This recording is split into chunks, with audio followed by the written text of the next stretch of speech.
कला मंथन के सभी सदस्यों को प्यार भरा नमस्कार। और आज किताब चर्चा की श्रृंखला की अगली कड़ी। आज जिस किताब के बारे में हम बात करने आए हैं, अगर मैं कहूँ कि साहित्य प्रेमी होने के बाद भी वो किताब बाकी सब किताबों से मेरी ज़्यादा फेवरेट है, तो उसकी वजह चर्चा के दौरान ही पता चलेगी। और जो लेखक हैं वो भी मुझे लगता है विशुद्ध साहित्यिक बैकग्राउंड से नहीं आते हैं, बल्कि बहुत ही इन सिंक जो हमारा ट्रेंडिंग जो हमारे करियर्स हैं, मार्केटिंग और ब्रांडिंग, उस तरह के करियर का एक बैकग्राउंड लेकर उन्होंने अपने साहित्य के इस सफ़र की शुरुआत की। और इस सफ़र के बीच में उन्होंने किताबें लिखते हुए एक ख़ास टर्न लिया, एक ख़ास मोड़।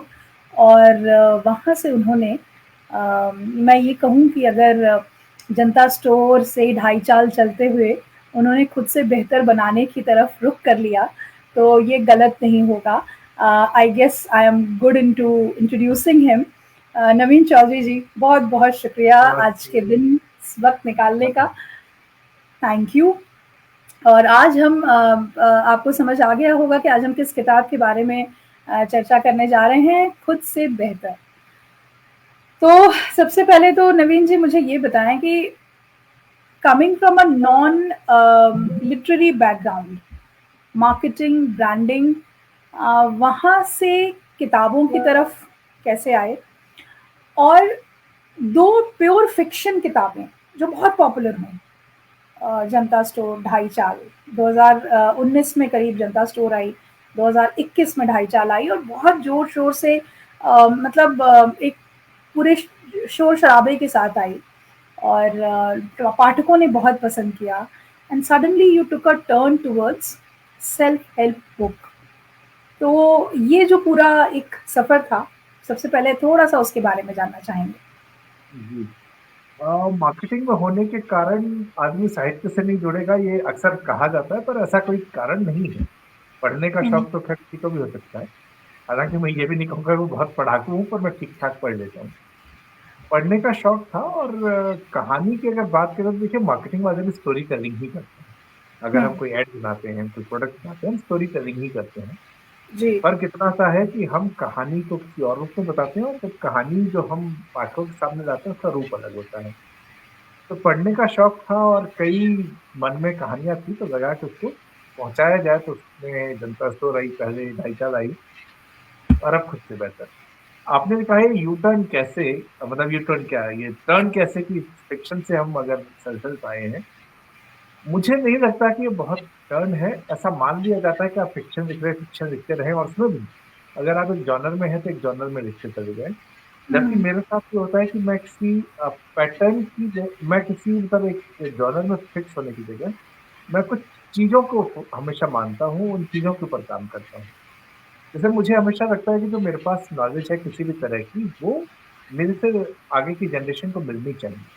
हम्म, अगर जनता स्टोर ढांचा की बात करें, वो थ्रिलर के रूप में देखी जाती है, पॉलिटिकल उपन्यास के रूप में देखी जाती है। हाँ, हाँ, लेकिन राजनीति तो मेरे आपके जीवन को हर रोज प्रभावित कर रही है। ये कहना बहुत कूल है कि आई डोंट लाइक पॉलिटिक्स, मेरा कोई हाँ, इंटरेस्ट नहीं है, की बात नहीं करते। लेकिन अगर मिनट बाद सरकार ने कोई ऐसा निर्णय ले दिया कि देश में इंटरनेट बंद, तो आपका हमारा लाइव भी बंद हो जाएगा।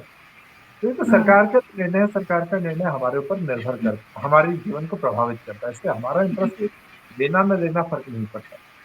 तो ये बड़ा महत्वपूर्ण है कि मैं सरकार वो चुनूं, मैं राजनीति को ऐसा दिखाऊं जो राजनीति में मैं ठीक करना चाहता हूँ। हाँ, पहला उपन्यास छात्र राजनीति, वो भी अंततः अगर उसकी मैं एक लाइन की व्याख्या करूं तो वो वन लाइन ये था कि भैया कास्टिज्म से बचो।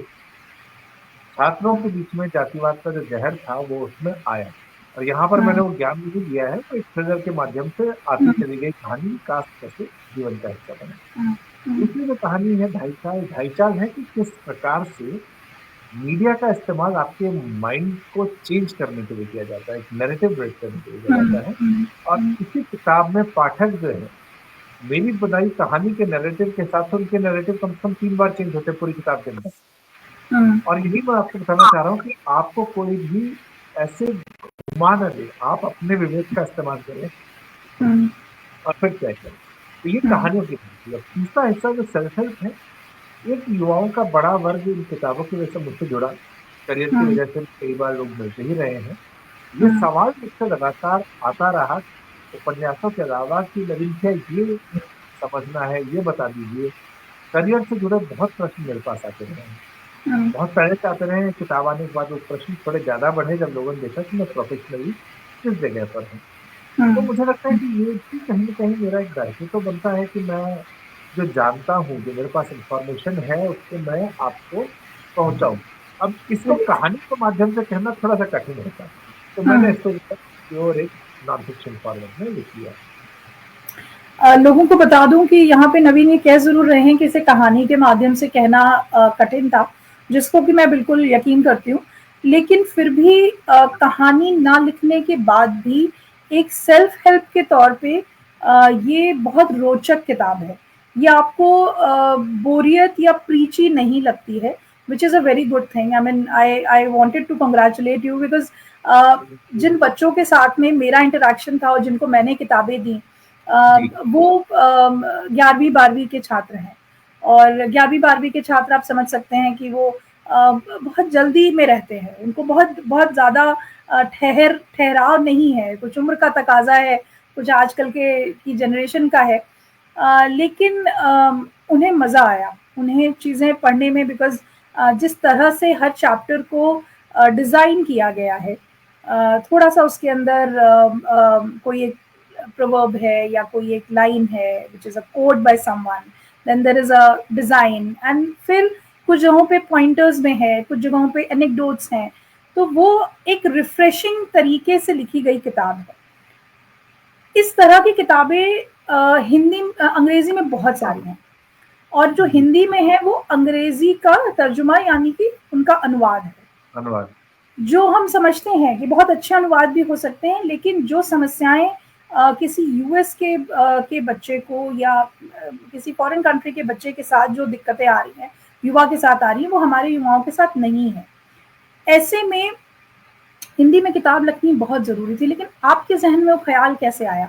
You wanted to write in English, you wanted to write in Hindi, या था कि नहीं मैं हिंदी में ही लिखना चाहूँगा, और लिखना चाहूँ तो क्यों? What was the reason to write in Hindi? इसमें ईमानदारी से बताऊँ, मेरा पहला थॉट तो इसका अंग्रेजी का ही था।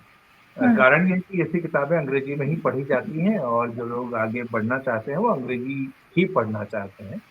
जी।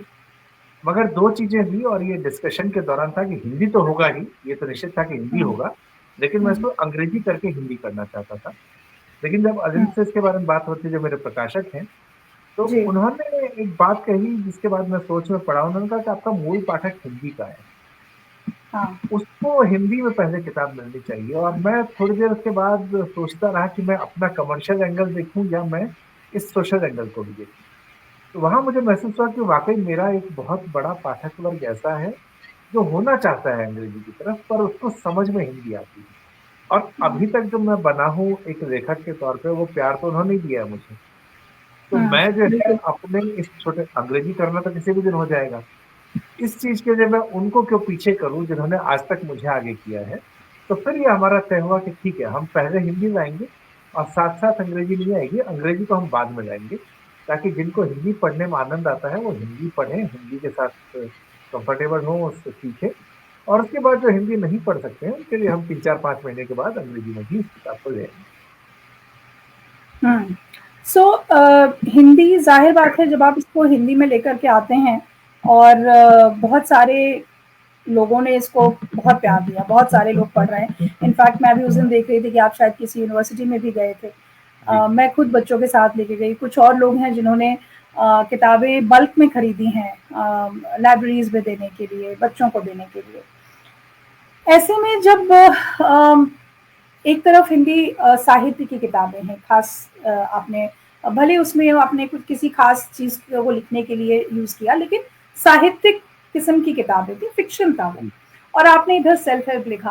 अ, हिंदी साहित्य में आज के दौर पे एट दिस पर्टिकुलर मोमेंट, जब और भी बहुत सारी किताबें आ रही हैं, जिनकी चर्चा हो रही है, और बहुत से क्राइम थ्रिलर हैं, कौन से नए जॉनर में किताबें लिख रहे हैं, बहुत से नए लेखक आ रहे हैं।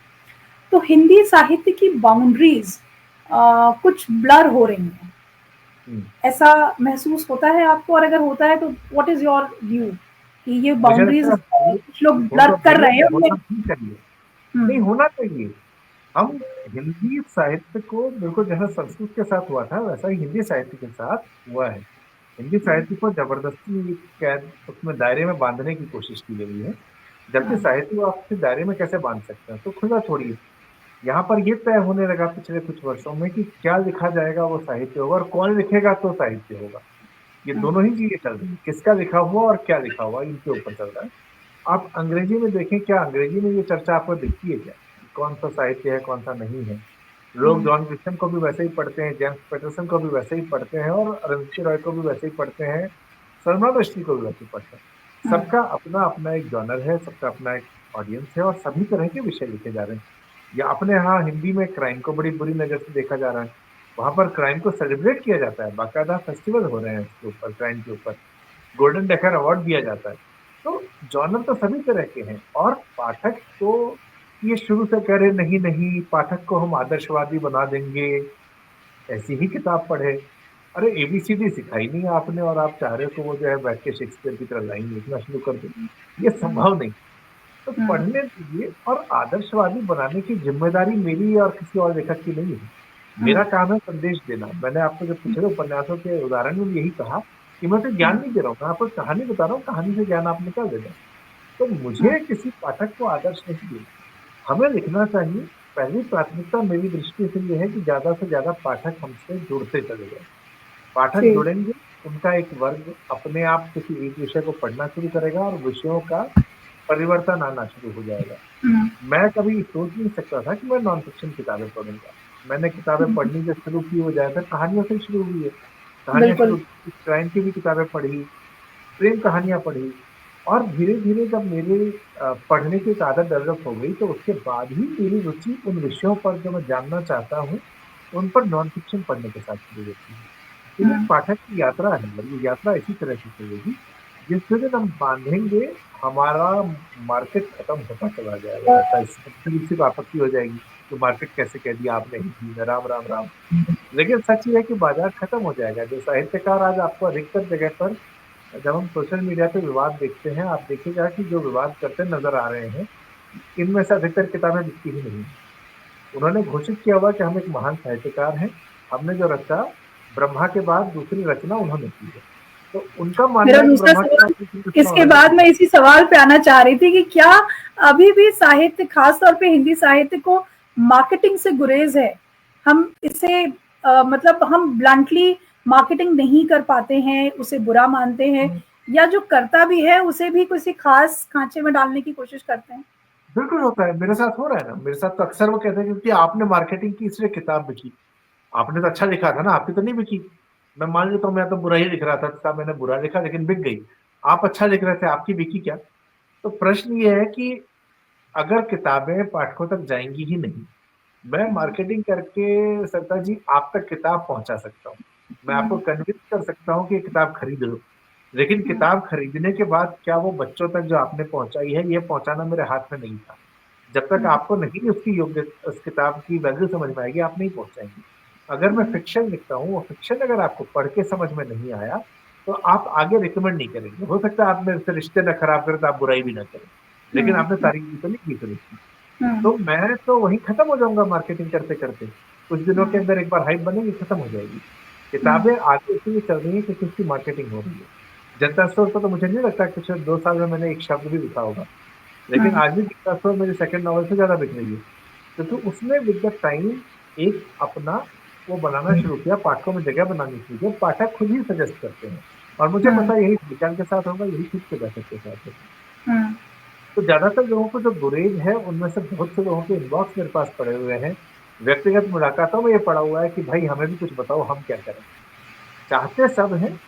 एक बार हुआ ये कि एक बच्चे को कोई किसी के माली के यहाँ से अमरूद तोड़ रहा था, किसी बाग में जाके। तो बच्चे ने देखा, कहता मैं जाके माली को बता दूंगा। उसने कहा नहीं नहीं नहीं नहीं, तू भी दे दे। कहता तू खुद तोड़ ले, मैं तेरी भी शिकायत नहीं करूंगा। बच्चे से टूटा नहीं, छोटा था। तो जब बच्चा नहीं तोड़ पाया तो बच्चे ने कहा कि ऐसी तैसी कराई अमरूद की, मैं तो जाके शिकायत ही करता हूँ। तो एग्जैक्टली यही हो रहा है कि हमसे जो कि मार्केट हो नहीं पाया था, तो हम आपकी बुराई करेंगे। जिनसे हो पा रहा है वो कर रहे हैं। और मुझे लगता है देव प्रकाश दुबे ने पहले शुरू किया था, आपको उनकी राइटिंग पसंद आए ना आए, लेकिन देव प्रकाश दुबे ने शुरू करके एक पाठक वर्ग खड़ा किया, जिनके बाद मुझे लगता है कि सबसे ज्यादा फिर मैंने उस चीज को आगे कैरी ऑन किया। मैंने तरीका चेंज कर दिया, मैं क्योंकि एडवर्टाइजिंग कॉपी राइटिंग में था, तो मैंने हर पोस्ट में उसको कहीं ना कहीं जोड़ना शुरू कर दिया। लेकिन आप ये सोचिए कि इस बात की आलोचना होती है, एक किसी ने बाकायदा एक स्टेज से कहा था कि हर चीज में वो अपनी बात जोड़ देते हैं, कहानी कहीं से शुरू करते हैं, कहीं वे आते हैं। मैं वहां मौजूद नहीं था, मैंने बाद में वो सुना किसी वीडियो में, वो होता तो मैं उनसे यही पूछता कि क्या आपको एक बार भी ये बात समझ में नहीं आ रही कि एक आदमी अपने कंटेंट को कहाँ से शुरू करके जो उसको कहना होता है वो उस कंटेंट के अंदर उस बात को ले आता है, और आप पूरा पढ़ते हैं, आपको रुचि आती है पढ़ने में। और यही मेरी राइटिंग की ताकत है कि जब मैं अगर आपको एक फेसबुक पोस्ट के ऊपर अगर 1,500 शब्दों में आपको कहीं से शुरू करके कहीं ला सकता हूँ, तो मैं कहानी में आपको कहाँ से कहाँ ले जाऊंगा, आप इमेजिन कर लीजिए। अभी संजीव पालीवाल जी ने खूब प्रमोशन किया है, तो मुझे तो बड़ा अच्छा लग रहा है, लोग आलोचना उनकी भी कर रहे हैं, लेकिन मुझे मन होता है गौतम राजऋषि अब कर रहे हैं। तो मुझे दिख रहा है कि अब बहुत सारे लेखकों को समझ में आया कि नहीं, करना पड़ेगा, और नई पीढ़ी पाठक को बताना पड़ेगा, नहीं बताएंगे वो आएंगे ही नहीं। अगर आप ये गाइड नहीं करेंगी, मैं इस गाइड में आके बात नहीं करूंगा, तो कैसे हिंदी के पाठक को पता चलेगा कि सिर्फ स्टीफन स्टीफन कोवी की हिंदी अनुवाद नहीं है, या शिव खेड़ा की हिंदी अनुवाद नहीं है, मेरे लिए मेरी भाषा में लिखा हुआ ओरिजिनल अनुवाद, ओरिजिनल किताब भी यहाँ पर मौजूद है। तो मुझे लगता है बिल्कुल। करना चाहिए, ये परवाह करनी नहीं है किसी को क्या कहता है। खैर ये तो बात हुई कि जो साहित्य और उसकी जो एक टसल चलती रहती है।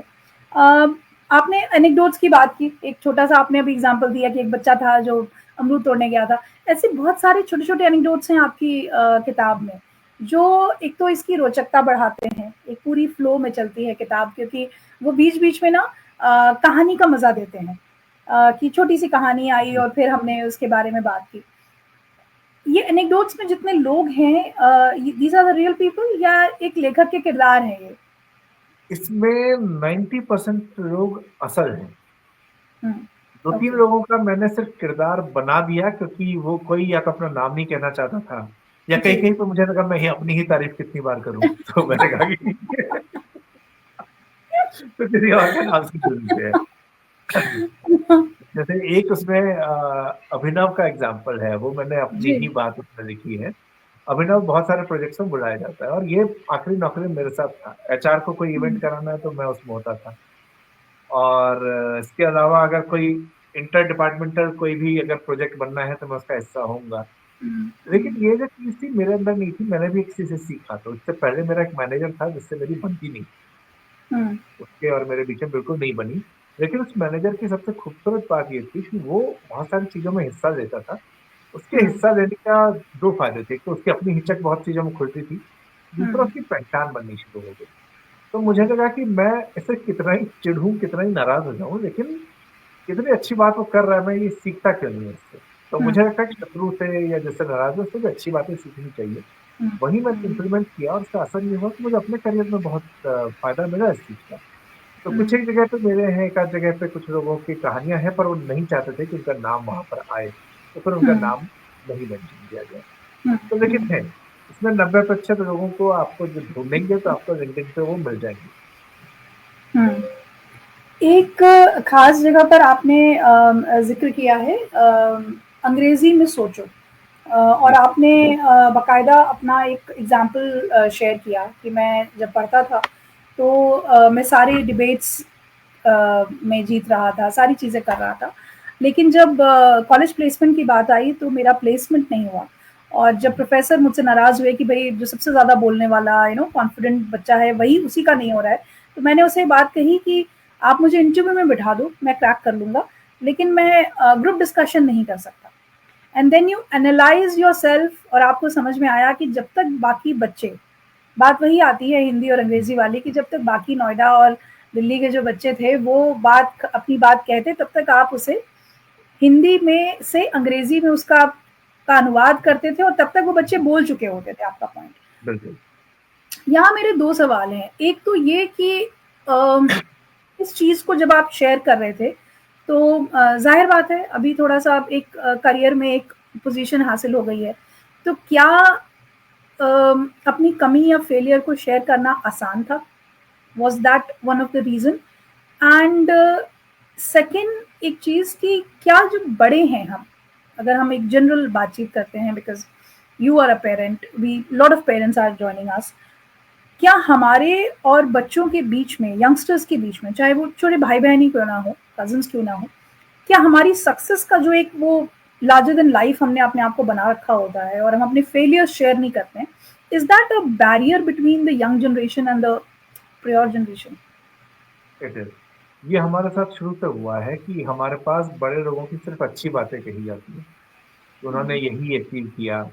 एक इस पे चुटकुला भी है कि एक पिता ने बच्चे को कहा कि देखो जब विराट तुम्हारी उम्र का था तो कितने नंबर लाता था। वो कहता है आप भी देख रहे हो कि मनमोहन सिंह जब आपकी उम्र के थे तो प्रधानमंत्री बन गए थे। तो हमारे यहाँ क्या हुआ है कि हमने ये हमेशा माना कि जो अब सफल है वो सफल ही हुआ होगा, वो पैदा ही सफल हुआ है, ऐसा राइट। हो नहीं सकता। और एक टाइम हो सकता है जब आपको अपनी असफलताएं अजीब लगे कि मैं कैसे किसी को कहूँ, लेकिन धीरे धीरे मुझे ये एहसास हुआ कि अगर आप ईमानदार हैं, पहली चीज तो आप अगर उस असफलता को स्वीकार ही नहीं कर रहे तो आप सफल नहीं हो पाएंगे। मेरे पास दो ऑप्शन है। एक कि नहीं यार ये तो सारा वो जो ग्रुप था दिल्ली नोएडा का, मैं दो चीजें आपको बता सकता था। मेरे पास दो ऑप्शन थे बताने के। पहला ऑप्शन ये था कि इनमें से चार पांच तो एक क्लास में पढ़े हुए हैं, ये पहले से दोस्त हैं, रहते आसपास में हैं, ये दोस्त ग्रुप बना के क्या करते हैं मेरे को बोलने नहीं देते। ये एक ये चीज हो गई। उनका ग्रुप होता भी था, ये भी सच है ग्रुप होता था, पर ऐसा नहीं था कि मुझे नहीं बोलने देते थे। सच ये था कि मैं बोल ही नहीं पा रहा था। तो अब या तो मैं बहाना मारूं या मैं उस सच्चाई को स्वीकार करूं कि जो सच्चाई है। इंटरव्यू में इसलिए क्रैक कर सकता था क्योंकि मैं जिस परिवेश में आया था, अंग्रेजी मीडियम पढ़ रहे थे हम लोग, फास्ट सोचने की आदत नहीं है। तो इंटरव्यू जितनी देर में सवाल पूछा जा रहा है उतनी देर में तो मैं जवाब दिमाग में सोच के ट्रांसलेट कर दूंगा। लेकिन बिल्कुल। ग्रुप डिस्कशन में तो सब कुछ फटाफट फटाफट हो रहा है, जो आया उसी टाइम बोलना है। तो ये मेरी कमी थी, अगर उस कमी को मैं स्वीकार नहीं करता तो मैं आगे भी नहीं बढ़ता। ये एक बहुत बड़ा फैक्टर है। मुझे नहीं पता, मेरे को भी मेरे पापा आप मुझे कई बार किस्से सुनाते हैं कि ये गलत हो गया था मेरे से और ये हुआ था। पहले तो हमने नहीं सुना, हमारी जनरेशन तो बात भी कम होती थी। लेकिन मेरे बेटे के साथ ऐसे कई सारे किस्से उसको पता है। उसको ये पता है कि कब मेरी कंपनी फाइनेंशियली, मैं एडकॉम में था, जो फाइनेंशियली क्रैश कर गई, तो उसकी वजह से मैं लाइफ के 2-3 साल बहुत बुरे फेज में था। वो समय 30 साल का था। उसको नहीं पता हो क्या हुआ, लेकिन मैंने उसको स्थिति बताई। अब जब समझदार है, मैंने उसको बताया कि ऐसा हुआ, मैं कितना स्ट्रगल किया, क्या मेरा नेगेटिव थॉट प्रोसेस क्या था मेरा, मैंने उसको ये भी शेयर किया। इसीलिए ताकि उसके मन में ये ना आ जाए कि यार कुछ नेगेटिव आना गलत है, क्योंकि वो जिस दिन से अपने पापा को समझ रहा है और देख रहा है, उस दिन से वो देख रहा है कि उसके पापा ठीक ठाक पोजीशन पे जा रहे हैं। उसमें 3 साल की उम्र में उसको समझ ही नहीं आएगी क्या हो रहा है मेरे साथ। जब राइट। तक वो देख रहा है मैं स्टेज पे जा रहा हूँ, जब तक वो देखता है। एक बार 5 एक साल का, 5 साल का भी था कि 4.5 साल का था, विकास खन्ना मेरे ऑथर थे जो मास्टर शेफ हैं। तो विकास जी। खन्ना का एक इवेंट हमने एक शो में इसमें किया, एरोसिटी के एक होटल में। तो वहां पर विकास का प्रेस कॉन्फ्रेंस होना था। प्रेस कॉन्फ्रेंस से ठीक पहले मैं मिलने गया था, मेरी बीवी मिलना चाहती थी उससे, तो मैं ले गया दोनों को। वहां जब हम विकास खन्ना से मिले तो विकास ने पूछा कि हिज योर सन, तो मिलवाया। तो उसने मेरे बेटे कहा कि ये dad is a rock star, he is my brother. तो मेरे बेटे को तब समझ नहीं आया कि कौन विकास खन्ना, लेकिन वो ठीक है, उसने फोटो वोटो खिंचाई, कंफर्टेबल हो गया। विकास खन्ना बहुत कंफर्टेबल हो जाते हैं मेरे पास, तो वो कंफर्टेबल हो गया। अच्छा, थोड़ी देर में उसने देखा कितनी भीड़ विकास खन्ना को देखने आ रही है और पोस्टर वोस्टर लगे हैं, होर्डिंग लगे हुए हैं, तो उसको समझ में आया कि कुछ तो बड़ी चीज है। विकास खन्ना का प्रेस कॉन्फ्रेंस चल रहा था और इवेंट, उनको आना था इवेंट में, लेकिन प्रेस कॉन्फ्रेंस खिंच गई। लोग पूछ रहे हैं बार बार कि कब आएंगे कब आएंगे। ये बाकायदा धड़ल्ले से अंदर घुसा, कहता कि आप कब तक यहाँ बैठे रहोगे, वहां पे इवेंट के लोग वेट कर रहे हैं, मेरे पापा भी इंतजार कर रहे हैं, चलो। और ये प्रेस कॉन्फ्रेंस के बीच में जाके करके आता। तो अब आप उसकी मेमोरी में देखिए कि अब जब वो विकास खन्ना को जानता है तो लगता है कि अरे यार मैं इसके साथ जाके ये करके आ जाता हूँ। यस। तो इसने शुरू से मुझे उसी रूप में देखा, तो उसको ये समझ में नहीं आता कि स्ट्रगल क्या होता है। उसको ये लगता है कि मेरे पापा हमेशा पॉजिटिव सोचते हैं। वो कैसे इस बात को समझ पाएगा कि अगर उसके मन में कोई खराब या नेगेटिव विचार आते हैं, वो कभी असफल होता है, उसको ये संकोच हो जाएगा कि मैं पापा से कैसे शेयर करूं, पापा तो मेरे इतना बढ़िया कर रहे हैं। ही शुड नो कि पापा तेरे जैसे ही है। पापा के साथ भी अप एंड डाउन सारे हुए हैं। तो इसलिए वो मेरा फाइनेंशियल क्राइसिस भी जानता है, वो उस एज को भी जानता है जब मैं फेल हो गया था, उसका दुष्परिणाम क्या हुआ, ये भी वो जानता है। उसके बाद मुझे अपने आप को चेंज करने के लिए, अपने आप को वापस ट्रैक पर लाने के लिए मुझे कितनी मेहनत करनी पड़ी, ये वो जानता है। तो मुझे लगता है कि असफलताओं की कहानी भी सुनानी ज़रूरी है, और ईमानदारी से ये बताते हुए कि क्या गलत हुआ, मैंने गलत किया या कि परिस्थितियाँ गलत थी, ताकि बच्चे उन चीज़ों को समझ पाएँ, बच्चे उन चीज़ों को समझकर उसके हिसाब से अपने आप को तैयार कर सकें। एक बहुत ही इम्पोर्टेंट पॉइंट था जिसको मैं ज़रूर चाहती थी कि हम इस किताब के ज़रिए इसको हम शेयर करें, क्योंकि किताब में जिन लोगों ने पढ़ी है, जो लोग ले रहे हैं या जो आगे पढ़ेंगे, ना सिर्फ एक करियर के पॉइंट ऑफ व्यू से, अगर आप उन चीज़ों को अपनी लाइफ के इंसिडेंट से भी अगर आप उन्हें रिलेट करेंगे ना, तो आप वहाँ पर भी रिलेट कर पाएंगे। बिकॉज मैंने ये किताब जब यंगस्टर्स को दी, जब स्कूल में मैंने किया सेशन, तो वहाँ पर मैंने उनके साथ वो लाइफ स्किल्स की। अभी हालिया मैंने एक वुमेन ग्रुप था, मैंने वहाँ पर उस पर डिस्कस किया, और इन्हीं टॉपिक्स को लेकर के हमने ज़िंदगी के जो हमारे चैलेंजेस होते हैं, हमने उससे उसको रिलेट किया। So it's totally up to you कि आप उसे किस तरह से लेते हैं। जब आप फेलियर्स की बात कर रहे हैं, जब आप लोगों से कम्युनिकेशन की बात कर रहे हैं, जब आप इंटरपर्सनल स्किल की बात कर रहे हैं, मुझे लगता है कि रिश्तों से ज़्यादा इंटरपर्सनल स्किल हम कहीं और इस्तेमाल नहीं करते। अगर किसी के इंटरपर्सनल स्किल्स अच्छे हैं, और या वो उसके ऊपर काम करने को तैयार है, तो अपने रिश्तों को वो बेहतर कर सकता है। बहुत सारे जो बड़े बड़े साइकोलॉजिस्ट हैं और चीज़ें हैं, कोचेज़ हैं, वो इन्हीं चीज़ों का को समझा के, बता के, it's a whole career out there. आज की जनरेशन, वी बोथ अग्री कि आज की generation it's very smart, very intelligent, सब कुछ है, लेकिन उनको ना थोड़ा सा जल्दी में है। मैगी फटाफट से बन जाती है, फास्ट फूड चाहिए, फास्ट कम्यूटिंग होनी चाहिए, 5G नेटवर्क भी उनको अगर ज़रा भी ऊपर हुआ तो उनका पेशेंस लूज हो जाता है, अटेंशन स्पैन रील्स वाली हो गई है। ऐसे में एक किताब लिखना उनको ठहरने की तरफ कंपेल करने जैसा है। They just want to listen, वो कैसा रहा एक्सपीरियंस जो अभी पिछले ऑलमोस्ट मेरे ख्याल से 15 दिन से आप इस किताब के साथ अलग अलग जगहों पर हैं और बहुत सारे लोग मिल रहे हैं, कैसा है एक्सपीरियंस इस चीज का लेकर के? मिक्स है, कुछ जगहों पर बड़े सवाल उठे, और मैंने ये नोटिस किया कि कई जगहों पर युवाओं से ज्यादा सवाल जो है वो 30 साल से ज्यादा की उम्र के लोगों ने पूछे। और ये फर्क जो आपने कहा ना, ये फर्क शायद वही नजर आता है, क्योंकि वो शायद जब मैं बोल रहा था तो कोई रील देखने में व्यस्त था, उसने सुना, ऐसा भी हुआ। तो लेकिन बहुत सारे युवा हैं जो सुन रहे हैं, उनका एक एक्सपीरियंस है, वो समझना चाह रहे हैं चीजों को। तो मुझे उनका चैलेंज तो मुझे समझ में आता है, क्योंकि चीजें चेंज हो रही हैं, उनके लिए ये डिस्ट्रैक्शन सारे हैं। अब यहाँ मेरा काम है कि मैं किस तरीके से उनको वापस वहां लेकर आऊं जहां मैं लेके आना चाहता हूँ।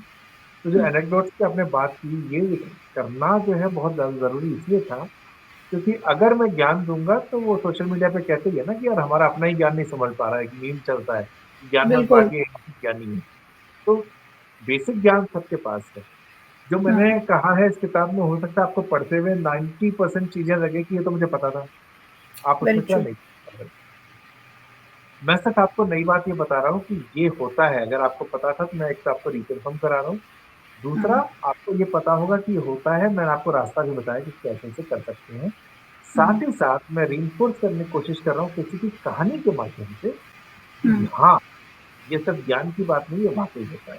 तो ये आज के दौर में युवाओं के अटेंशन स्पैन को पाने के लिए बड़ा जरूरी है कि आप जब उनसे बात कर रहे हैं उनकी भाषा में आए, और जो चैलेंज है उस चैलेंज को समझते हुए उनको फटाफट कोई स्टोरी चाहिए। पहले 2 चैप्टर में मैं ज्यादा स्टोरी नहीं डाल सकता था, तो नहीं है। तीसरे चैप्टर के बाद मैंने कोशिश की है कि हर 3-4-5 पैराग्राफ के बाद एक एनेक्डोट आ जाए, ताकि उनका वो फोकस बना रहे, उनका इंटरेस्ट बना रहे। हमें कोशिश नहीं करनी पड़ेगी, और एक बार उनका फोकस बनना शुरू हुआ तो हो जाएगा। जब आप बच्चे को एप्पल की स्पेलिंग बोल सिखाते हैं तो एप्पल की स्पेलिंग 3 बार तो गलत ही बोलता है, लेकिन आप सिखाते हैं ना लगातार, आपको ध्यान देके आते हैं कि देखो ये ऐसा ही होगा, ये ऐसा ही होगा। कई बच्चे पी और बी गलत लिखते हैं बचपन में, आप उसको बार बार वहां पर लेकर आते हैं। अब छोड़ नहीं देते, कहना इससे तो नहीं होगा यार, ये क्या बीत गई ऐसे चीज, आप नहीं छोड़ देते। यही चीज हमें इस जनरेशन के साथ भी करनी पड़ेगी, क्योंकि उनका चैलेंज मुझे लगता है स्मार्ट तो है, पर उनका चैलेंज हमसे ज्यादा है, क्योंकि उनके पास डिस्ट्रैक्शन के बहुत सारे ऑप्शन है, हमारे पास नहीं। हमारे पेरेंट्स के पास वो भी नहीं था जो हमारे पास है, तो डिस्ट्रैक्शन था, तो हमारे पास थोड़ा सा ज्यादा ज्ञानी होना आसान है कि हमने तो बेटा अपनी जिंदगी में ऐसे किया था, इसलिए किया था क्योंकि हमारे पास कोई पॉइंट नहीं था। मैंने चीजें रात नहीं। भर अपनी गर्लफ्रेंड से चैटिंग इसलिए नहीं की क्योंकि मोबाइल फोन ही नहीं था मेरे पास, तो मैं क्या करता, होता तो मैं कर देता। तो इनके पास है।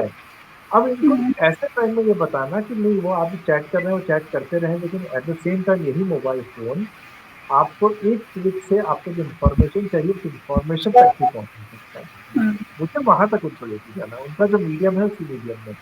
मैं एक किस्सा यहाँ फिर आपको सुनाता हूँ, किताब में नहीं है।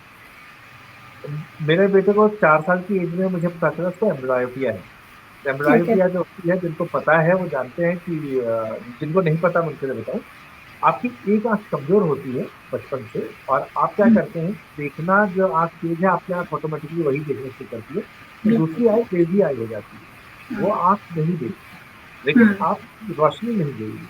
ऐसे में क्या किया जाता है कि एक आंख की पैच बांधा जाता है जो ठीक आंख है, और जो आंख राइट। कमजोर हुई है उसकी मसल स्ट्रेंथ तरीके से उसको दिखाया जाता है। तो जैसे ही ये सब हुआ, तो एज अ पेरेंट जो मुझे कहना था, देख लो अब तुम्हें सब्जी खानी पड़ेगी, मोबाइल नहीं छूना है, टीवी नहीं देखना है, और ये मैं डॉक्टर के आगे कह रहा हूँ, डॉक्टर कहते हैं दिस इज ऑल बुलशिट, खेलो बेटा मोबाइल पे गेम, देखो टीवी।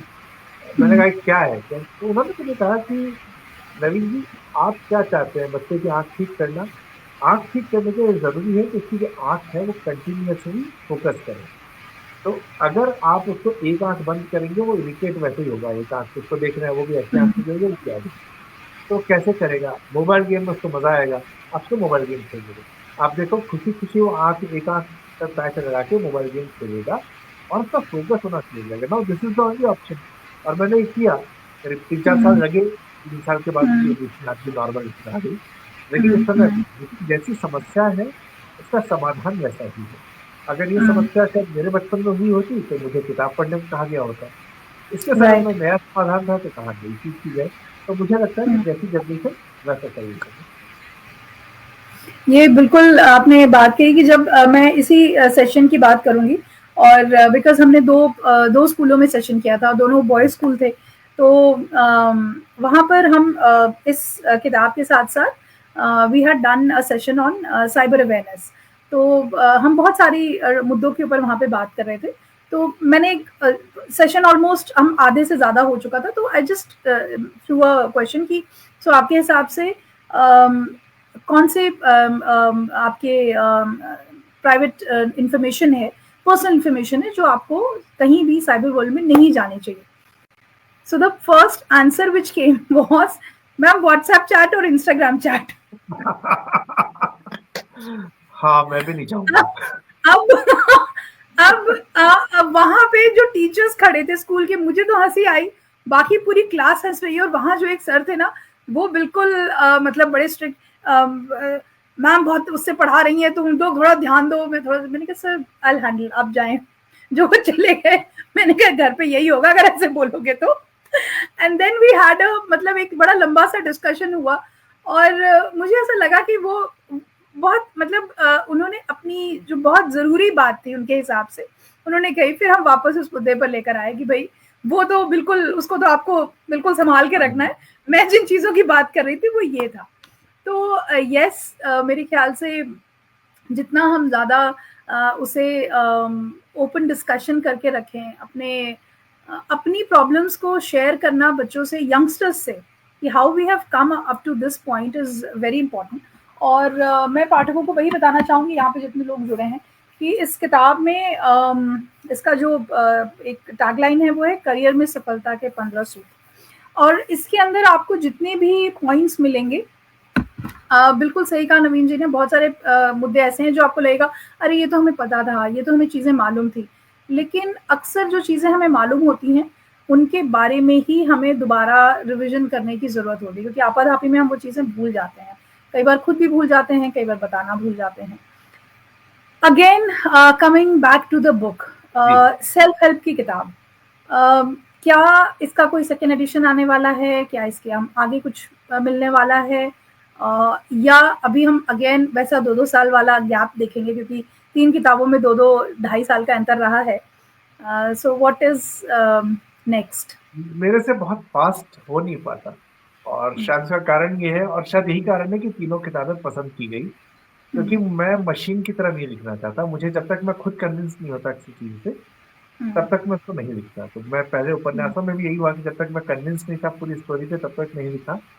इस किताब में यही हुआ कि जब मैं कन्विंस हो गया कि हाँ, जो मैं लिखने जा रहा हूँ वो बेहतर है, तभी मैं इसको आगे पब्लिश करने के लिए देखी, फिर पाठकों को जैसा भी लगे। पर पहले मेरा खुद का कन्विंस होना जरूरी है। तो हो सकता है कि विद इन 1 ईयर ही कुछ आ जाए, अगर मैं कन्विंस हो गया तो। नहीं हो पाया तो वो समय लग जाएगा। इसका एक नेक्स्ट पार्ट जरूर करेंगे, जो कि इस पे नहीं है, लेकिन जो फर्स्ट टाइम मैनेजर्स हैं उनको ध्यान में रखते हुए मैं सोच रहा हूँ कि एक बार करना चाहिए, क्योंकि बहुत बार ऐसा होता है कि आप एम्प्लॉय बहुत अच्छे हैं, लेकिन मैनेजर होते ही आप गड़बड़ कर जाते हैं बहुत सारी। यस। तो फर्स्ट टाइम मैनेजर्स के लिए मैं एक जरूर इसमें करूंगा। कुछ प्रेम कहानी एक दिमाग में है, वो भी लिखनी है उपन्यास के तौर पे। और एक आधा मुझे नॉन फिक्शन भी रिसर्च बेस्ड काम करना है। तो ये अगले 5-6 साल की प्लानिंग है। अब 5-6 साल में से क्या पहले आएगा क्या बाद में आएगा पता नहीं।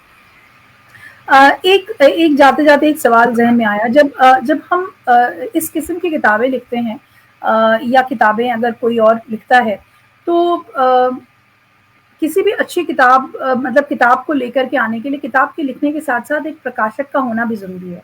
हाउ डू यू थिंक कि अगर हिंदी साहित्य में इस तरह की किताबें, क्योंकि कुछ ऐसे सेक्टर्स हैं जहाँ पर हिंदी साहित्य का, हिंदी भाषा का जो खांचा है वो ऑलमोस्ट खाली है, और उसकी वजह हम कहीं हद तक लेखक भी मान सकते हैं कि वैसे लेखक की कमी है जो उस तरह से बिल्कुल। सोचें और लिखें, और क्या ऐसे प्रकाशकों की भी कमी है जो उस तरह का फेथ दें कि हम ठीक है, आप लिखिए, we are ready to publish?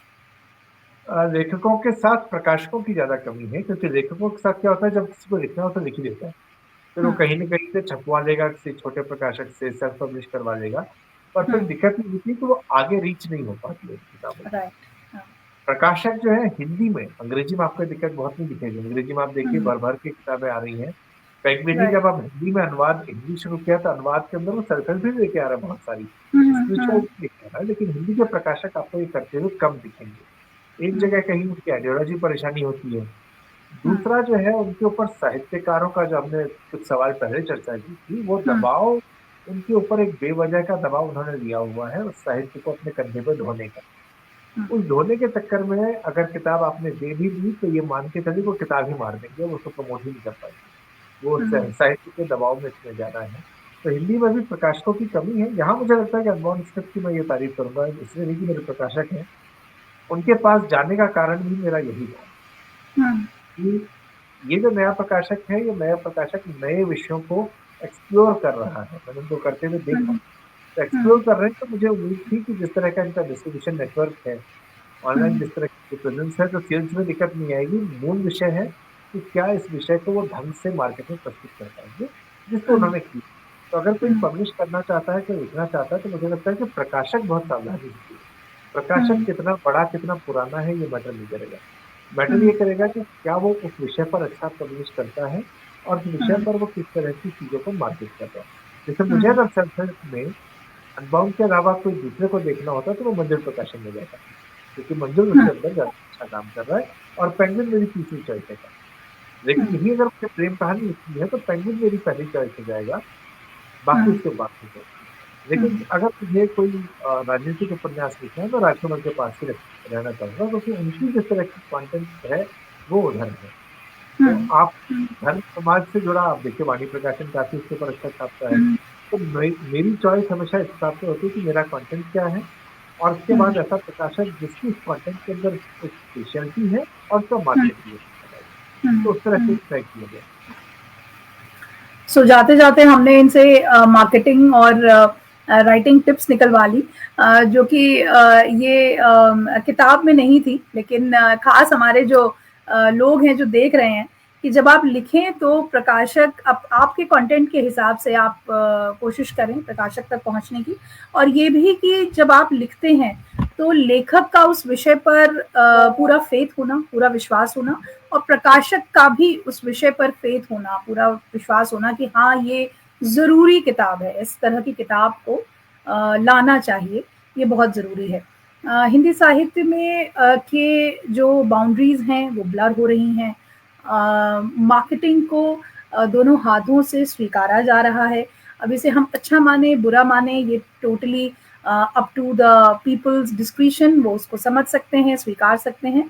लेकिन जो हो रहा है, वो हो रहा है और ऐसी तमाम किताबों की मुझे लगता है ज़रूरत है क्योंकि आज भी हिंदुस्तान के युवा ऐसे बहुत से इंटीरियर्स में रहते हैं, जहाँ पर अभी उनको उस तरह से अंग्रेज़ी नहीं आती जैसी किताबें आती हैं। तो हमें हिंदी किताबों की सख्त ज़रूरत है। So we would looking forward कि इसका जो सेकंड वर्जन है वो ज़रूर आए क्योंकि जो आपने उसका हिंट दिया है कि फर्स्ट टाइम मैनेजर्स बहुत ज़्यादा ज़रूरत है लोगों को उस विषय पर भी जानने की और आपके एक्सपीरियंस के साथ में आई एम श्योर कि वो किताब इतनी ही रोचक होगी। आज के लिए समय निकालने के लिए बहुत शुक्रिया और इस किताब को लेकर के मैं खुद इसलिए ज़्यादा लोगों को बताना चाहूँगी, इसलिए ज़्यादा इंटरेस्टेड थी और खुश थी बहुत क्योंकि मैं बच्चों तक इस किताब को पहुँचा पा रही हूँ जो इसको पढ़ के बहुत खुश हैं। तो thank you for writing this. Thank you very much. और जितने लोग हमारे साथ जुड़े हैं, किताब श्रृंखला जो है हमारी किताब चर्चा, इस पर आगे भी चर्चा होती रहेगी। कौन सी नई किताब के साथ हम आएंगे उसके बारे में जल्द बताऊंगी। आप सबका बहुत शुक्रिया।